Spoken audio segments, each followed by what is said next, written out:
Everybody shout, praise the Lord. Kaya kung mayroong mga mananampalataya na ang buhay nila ngayon ay naroon pa rin sa tilibring pagsubok po mga minamahal, pinahintulot ng Diyos yan para matuto ang bawat isa, para lumakad ang bawat isa sa kalooban ng ating pinakamahal na Panginoon Jesus. Palakpakan po natin ang ating pinakamahal na Panginoon. Ay sinundan pa po ng talata sa 2 Timoteo, sulat pa rin Apostol Pablo kay Timoteo ng kaligtasan na natanggap niya sa ating pinakamahal na pinahalagan po niya. O na sa 2 Timoteo 4:7, siya po mga mina, nakipagbaka po siya sa pananampalataya. Ibig sabihin, nakafocus ang kanyang puso at isipan sa gantimpala na kanya pong tatanggapin mula sa ating dakilang Diyos.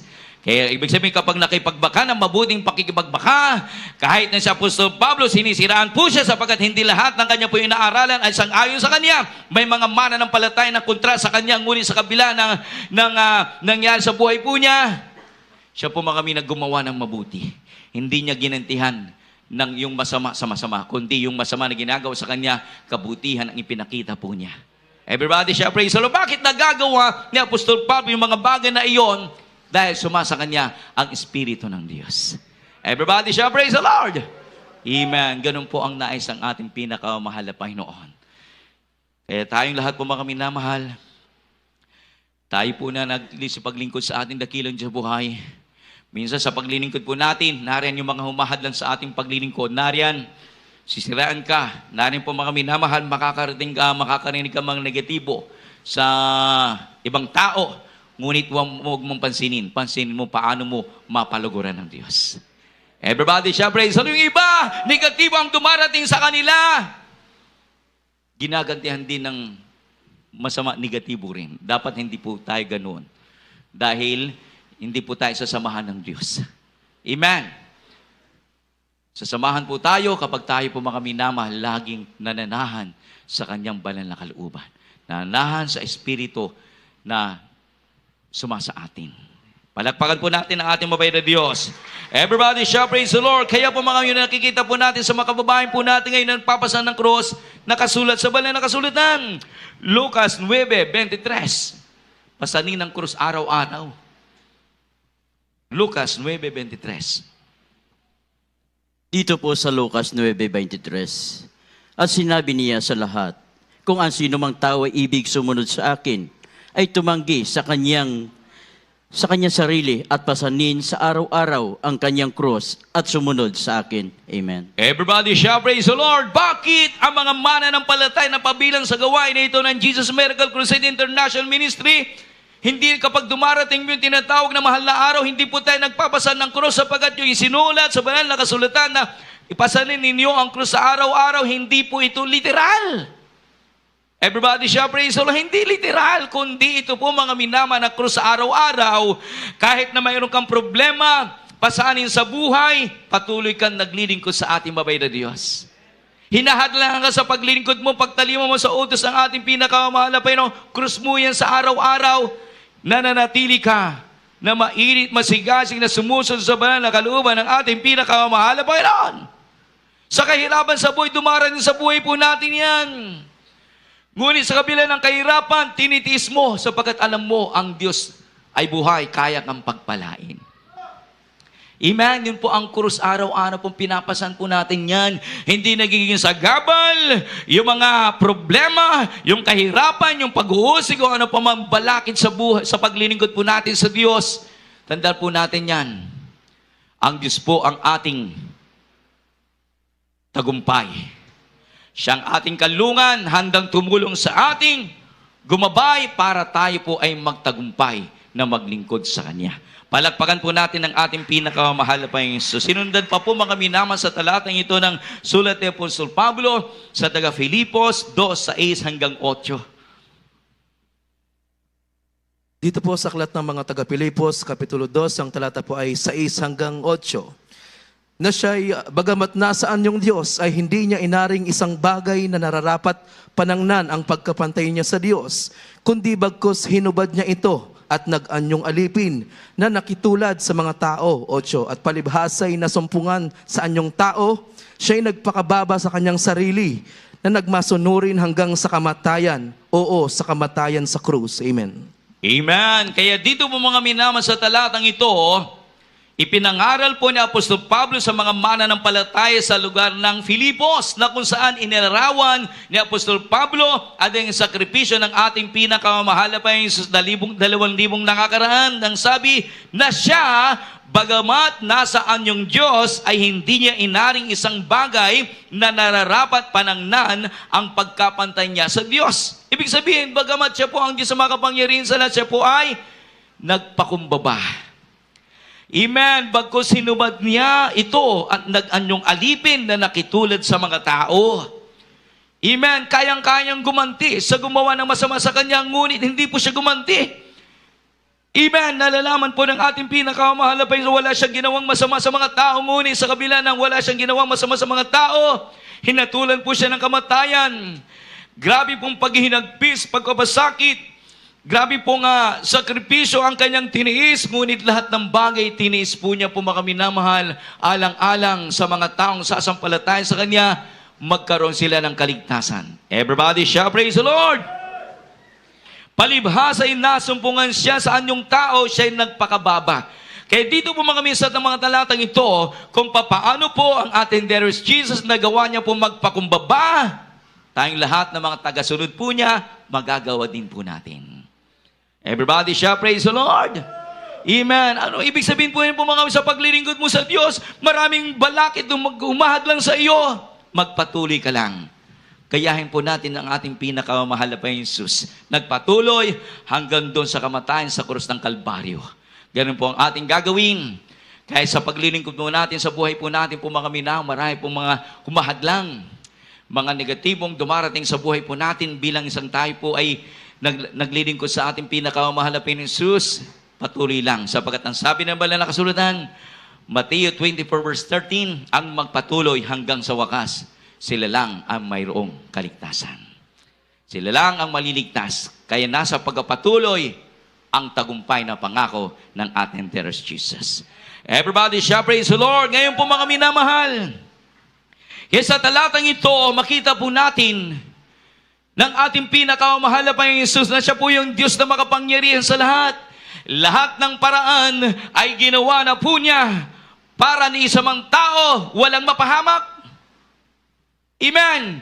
Ginawa niya po lahat ng paraan po mga minamahal ng ating dearest Jesus. Nasa magarang trono sa kalangitan, buwawa dito sa lupa, nag-anyong tao. Sa kanyang pagpapakumbaba, pag-anyong tao po mga minamahal, pagsilang, gumawa ng kabutihan, pinarusahan po siya ng kamatayan sa pamagitan ng pagpapako sa krus. Kaya, kung mayroong tao na mapahamak at mapunta sa impyerno, hindi na po kasalanan ng Diyos. Everybody shall praise the Lord dahil lahat ng parang ginawa na po niya. Ipinako sa krus, bagamat wala siyang kasalanan. Tiniis po niya hanggang siya po'y namatay, ngunit hindi na natiling namatay ang ating dearest Jesus sapagkat sa ikatlong araw, muling nabuhay sapagkat siya po ang Diyos na makapangyarihan sa lahat. Ang Diyos na lumikha ng langit at ang lupa. Ang Diyos po mga minamahal na pinagbubukalan lahat ng uri na magpagpapala sa Kanya. Everybody shout, praise the Lord. Kaya, kung mayroong mga mananampalataya na nagpalamig-lamig, hindi na nagpahalaga sa paglilingkod, dumating man ang pagkakataon, masumpungan nila ang kanilang pong sarili, naroon sila. Sila po mga minamapahamak, tandaan po natin, hindi na po kasalanan ng Diyos. Sapagkat sa panahon po natin ngayon, binigyan po tayo ng ating mga magulang sa Panginoon, nagturo ng buong katotohanan na ang sino mang mapahalaga sa salita ng Diyos, sila po'y magkakamit ng kaligtasan at magmana ng buhay na walang hanggan. Kaya mayroong mga nanampalataya na hindi nagpahalaga, huwag po natin gayahin sapagkat ang kaligtasan na ipinangako ng Diyos, individual ito. Amen. Ang paglilingkod po natin, hindi po ito gaya-gaya, kundi kanya-kanyang pagtatrabaho. Kaya mayroon tayong mabalitaan ng isang mananampalataya, matapos yung nasapin ang mga biyaya at pagpapala ng ating dakilang Diyos sumalikod, nagbalik sa kasalanan. Darating yung araw, masumpungan niya ang kanyang sarili, naroon sa kanyang destinasyon, hindi na po kasalanan ng ating mabait na Diyos. Everybody shall praise the Lord. Kaya lahat po tayo na pabilang sa gawain na ito, ganoon naman po ang ating pagpapahalaga ng maglingkod sa Diyos. Kaya sabi ng mga kababayan po natin, ang mga grupo ng Jesus Miracle Crusade International Ministry, baka kayo sumubra sa langit, hindi baling sumubra, basta't langit pa rin. Ang mahirap kung hindi umabot sa langit, pagbagsak, impyerno. Kaya salamat sa Diyos. Kahit na sinasabi ng kababayan po natin na 3 beses po tayo dumadalo sa loob ng isang linggo, kulang pa po yan. Everybody shall praise the Lord. Bakit? Sapagkat ang sabi ng Roma 8:18, lahat ng sakripisyo, pagtitiis po natin, paglilingkod po natin sa Diyos, hindi sapat ang sakripisyong ito sa pagpapala na ibibigay sa atin pagdating ng araw. Ibig sabihin, kahit araw-araw po tayong dumadalo, hindi pa rin sapat. Kahit ikaw ay nagbibigay ng milyon sa banal na gawain, hindi pa rin sapat sa kaligtasan na ibinigay ng ating dakilang Diyos sa buhay. Kahit ikaw ay ginagamit ng ating pinakamahal na mahabang panahon na, hindi pa rin sapat sa kaligtasan na ibinigay ng ating dakilang Diyos. Ang tanging magagawa po natin habang tayo pinabubuhay, may lakas, may buhay, malaya maglingkod. Paglilingkodan po natin ng ating mabait na Diyos, sa abot po natin makakaya upang ang kaligtasan kanyang pangako ay ating makamtan. Palagpakan po natin ang ating pinakamahal na Panginoon Jesus. The power of redemption and the hope of restoration. Number 1, redemption through Christ's sacrifice. Pagtubos sa pamamagitan ng sakripisyo ni Kristo. Efeso 1:7. Malapit na po tayong magtapos. Dito po sa Efeso 1, dito po sa 7. Na sa Kanya ay mayroon tayo ng ating katubusan sa pamagitan ng Kanyang dugo, nakapatawaran ng ating mga kasalanan ayon sa mga kayamanan ng Kanyang biyaya. Amen. Everybody shall praise the Lord. Tinubos na po tayo ng ating pinakamahal na Panginoong Jesus sa kasalanan. Kaya po mga minamahal, dito sa ating mundong ginagalawan, wala na tayong babalikan pa.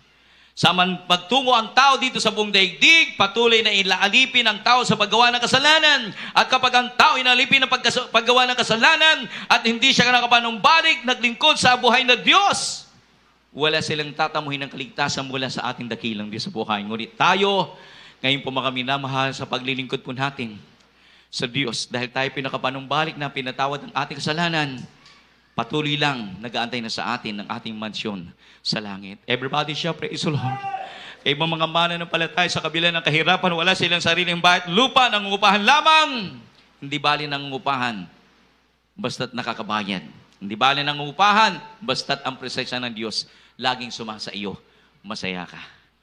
Palagpakan po natin ang ating pinakamahal na Panginoon Jesus. Ano pa po mga minamahal? Pangalawa, hope of restoration in God's promise.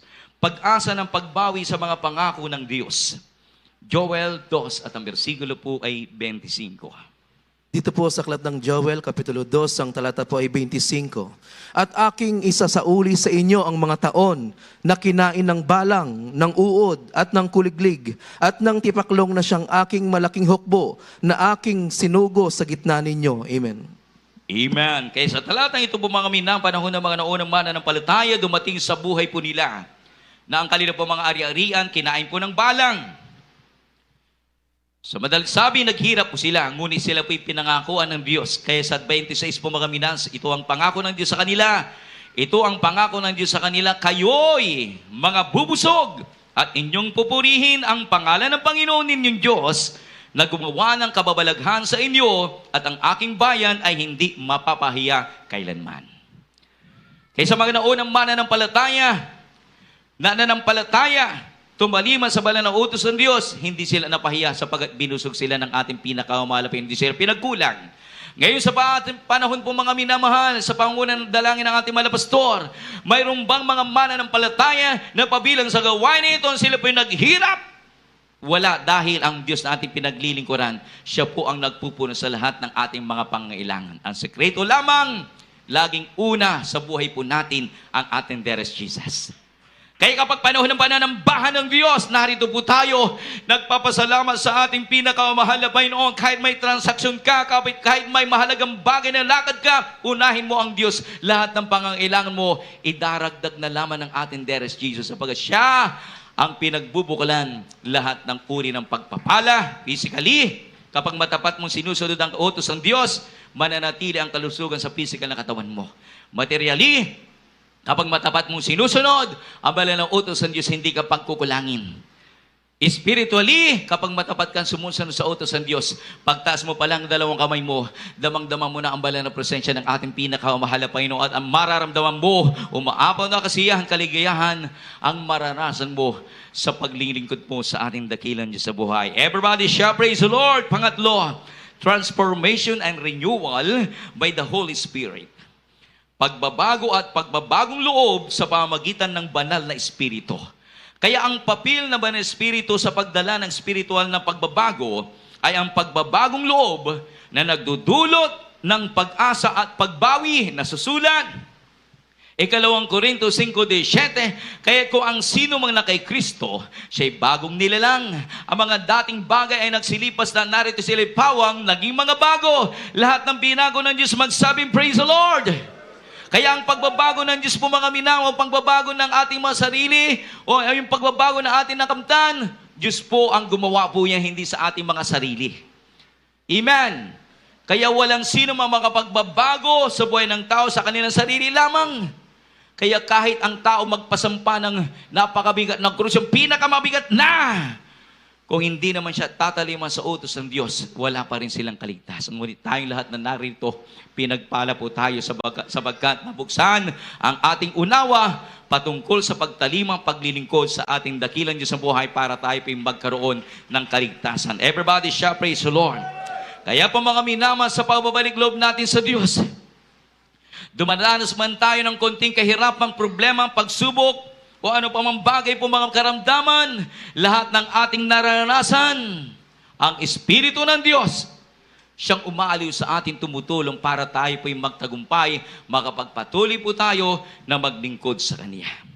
Ang pagbabalik loob sa Diyos sa kabila na naranasan mo sa buhay, dumadanas ka man ng kabiguan, sabi ng banal na kasulatan, mapalad ang tao na kapag natili siya sa kabila ng kahirapan sa buhay, mayroon siyang pananampalataya, pag-asa at pag-ibig, at ang pinakadakila ay ang pag-ibig.